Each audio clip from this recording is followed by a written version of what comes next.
pagi ketika hendak berangkat praktik, Diana menemukan bekas telapak kaki basah di depan pintu kamarnya. Jejak itu tidak berasal dari kamar mandi umum. Jejak tersebut muncul dari ujung lorong, lalu berhenti tepat di depan pintunya. Tidak ada jejak yang pergi meninggalkan tempat itu. Seolah seseorang datang, lalu menghilang. Sepanjang pemeriksaan, Diana merasa seperti sedang diawasi. Beberapa kali bulu kuduknya berdiri sendiri. Ketika ia tanpa sengaja melihat ke arah kaca refleksi di ruangan, sesaat tampak ada sosok berdiri di belakangnya. Ia mulai merasa ada seseorang yang berdiri di sudut kamar setiap malam. Tidak pernah bergerak, hanya mengawasi. Hari terakhir sebelum pindah, Diana kembali menjalani praktik. Ia melewati lorong menuju kamar mayat untuk terakhir kalinya. Saat menoleh ke belakang, ia melihat seorang pria mengenakan pakaian pasien berdiri jauh di ujung lorong. Beberapa detik kemudian sosok itu menghilang begitu saja.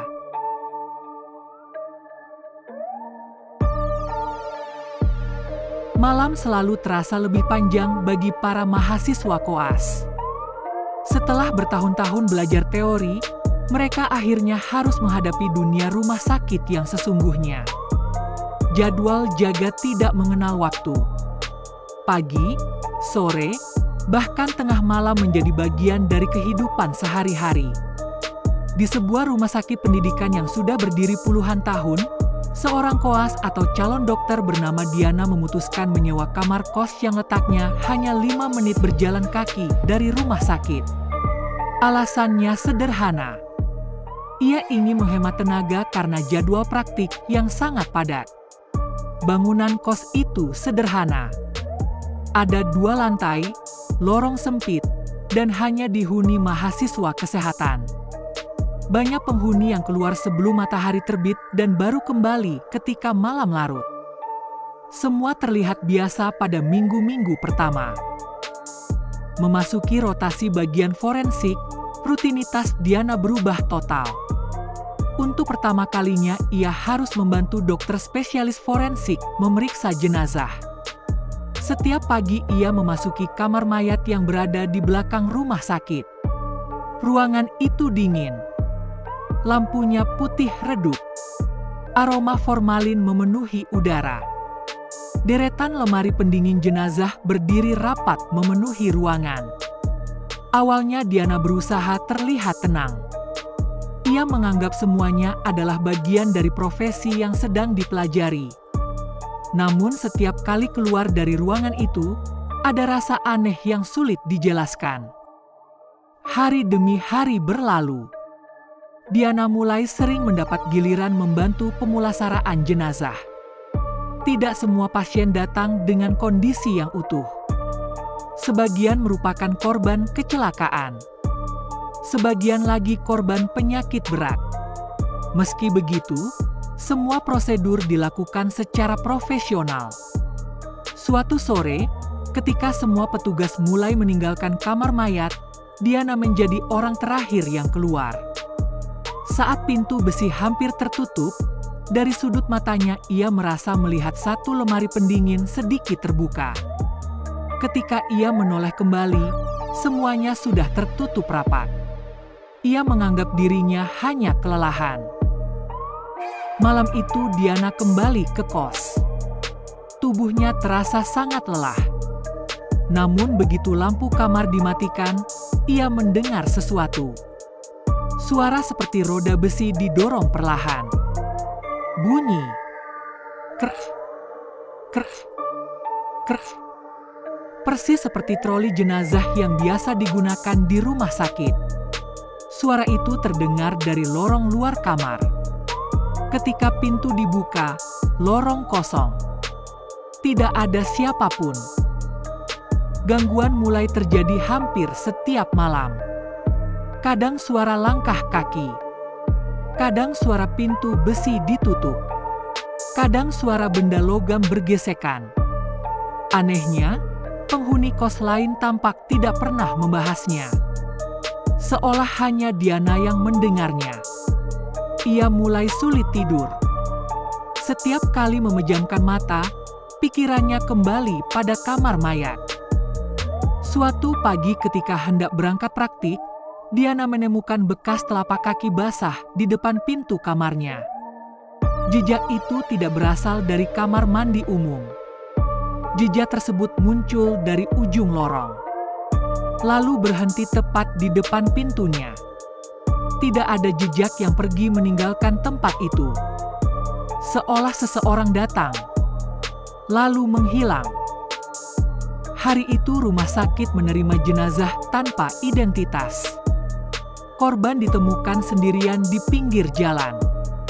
Tidak ada keluarga yang datang. Jenazah disimpan sementara di lemari pendingin. Sepanjang pemeriksaan, Diana merasa seperti sedang diawasi. Beberapa kali bulu kuduknya berdiri sendiri. Ketika ia tanpa sengaja melihat ke arah kaca refleksi di ruangan, sesaat tampak ada sosok berdiri di belakangnya. Namun saat menoleh, ruangan kembali kosong. Gangguan semakin nyata. Di kamar kos, lampu sering berkedip sendiri. Keran air terbuka tanpa sebab.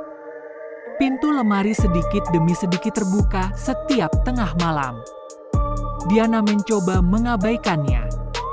Ia terus meyakinkan diri bahwa semua hanyalah efek kelelahan.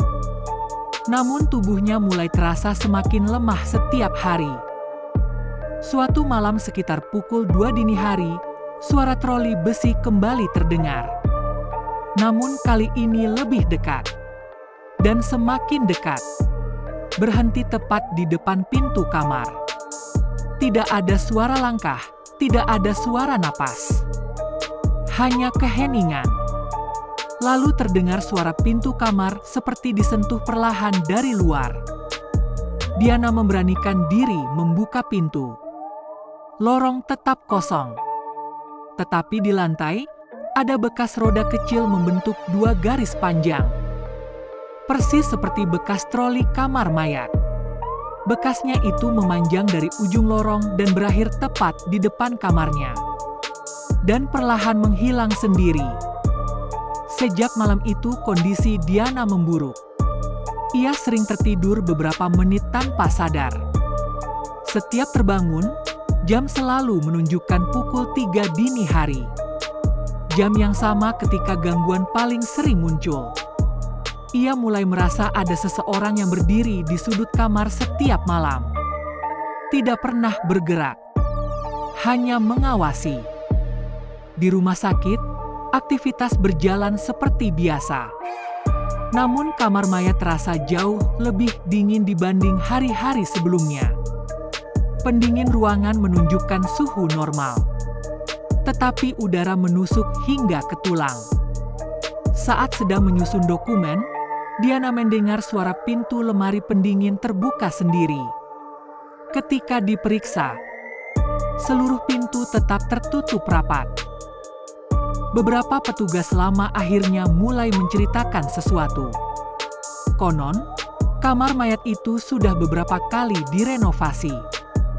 Namun setiap renovasi selalu diikuti kejadian aneh. Suara troli berjalan sendiri. Lampu menyala tanpa listrik. Pintu pendingin terbuka saat malam. Semua dianggap cerita lama. Tidak pernah dibahas secara resmi. Gangguan kini berpindah ke kos. Diana terbangun karena suara langkah kaki berhenti tepat di samping tempat tidurnya. Ia tidak berani membuka mata. Beberapa detik kemudian, kasur terasa turun seperti ada seseorang duduk di ujungnya. Tidak ada suara, hanya tekanan yang semakin berat. Keesokan harinya tubuh Diana demam. Meski begitu ia tetap menjalani praktik. Saat memasuki kamar mayat, ia melihat salah satu lemari pendingin sedikit terbuka. Di dalam tampak gelap dan tidak terlihat jenazah. Tetapi dari celah pintu terlihat seperti ada bayangan yang bergerak pelan. Beberapa hari kemudian keluarga korban tanpa identitas akhirnya ditemukan. Jenazah segera dipulangkan. Sejak saat itu suasana kamar mayat perlahan kembali normal. Namun gangguan di kos belum berhenti. Suara troli masih saja datang setiap malam. Diana memutuskan pindah kos. Saat membereskan barang-barangnya, ia menemukan sesuatu di bawah ranjang. Sebuah kartu identitas rumah sakit yang sudah sangat tua. Nama pemiliknya sudah hampir tidak terbaca. Foto pada kartu itu telah pudar. Tidak ada penghuni kos yang mengaku pernah melihat kartu tersebut. Hari terakhir sebelum pindah, Diana kembali menjalani praktik. Ia melewati lorong menuju kamar mayat untuk terakhir kalinya. Saat menoleh ke belakang, ia melihat seorang pria mengenakan pakaian pasien berdiri jauh di ujung lorong. Beberapa detik kemudian sosok itu menghilang begitu saja. Tidak ada seorang pun yang melewati lorong tersebut. Diana resmi meninggalkan kos lama. Sejak tinggal di tempat baru, suara troli tidak pernah terdengar lagi. Tidurnya kembali normal. Kesehatannya perlahan pulih. Ia menyelesaikan masa koas hingga lulus menjadi dokter. Namun setiap kali melewati bangunan kamar mayat rumah sakit itu, perasaannya selalu berubah. Seolah ada sesuatu yang masih mengingat kehadirannya. Bertahun-tahun kemudian, rumah sakit tersebut kembali direnovasi. Bangunan kamar mayat diperbarui. Lorong diperlebar dan seluruh peralatan diganti. Tetapi menurut beberapa petugas yang masih bekerja hingga sekarang, kadang saat dini hari masih terdengar suara troli besi berjalan perlahan. Padahal seluruh troli sudah terkunci di dalam ruangan. Dan suara itu selalu berhenti tepat di depan pintu kamar mayat. Sejak saat itu, tidak sedikit mahasiswa koas baru yang memilih pulang lebih jauh daripada harus menginap di kos dekat rumah sakit. Bukan karena percaya pada cerita-cerita lama, tetapi karena beberapa pengalaman memang sulit dijelaskan dengan logika. Di rumah sakit, tidak semua hal yang sunyi benar-benar berarti kosong.